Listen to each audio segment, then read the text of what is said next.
They look at Africans the same way Botswana people look at the elephant population in Botswana, because their population must be carefully watched and kept at a certain level, otherwise it's bad for business.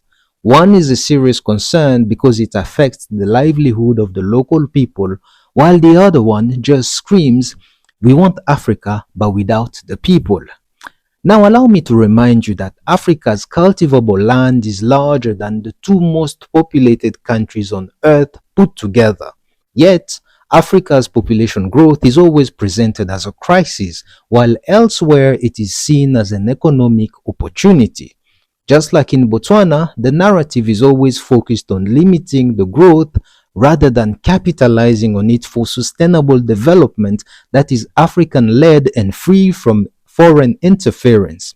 I also find it interesting how the overexploitation, predatory lending, and investment in Africa is never mentioned in these conversations about helping Africa, because clearly helping is never the goal. You see, the more Africans recognize the continent's potential, the more pressure will be put on African leaders to prioritize the people's needs over Western interest. And this shift is bad for business as it threatens the status quo. Meanwhile, Tesla's stepfather is worried and arguing that population collapse is a certainty, even though he's implicitly not referring to Africa's birth rates. So excuse me in advance for being extremely skeptical when I see Western politicians and autocratic elites who barely care about their own people at home claiming to want to help Africa by investing billions in all aspects of our government.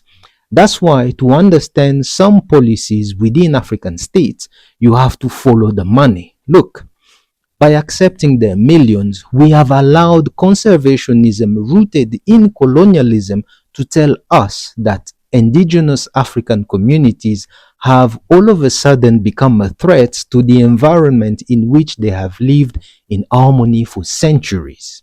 You see, the reality is this: nothing can be done against African without an African consent, which means the most lethal enemy of Africa lies within, and that person or group of people, we should find them and speak to them kindly.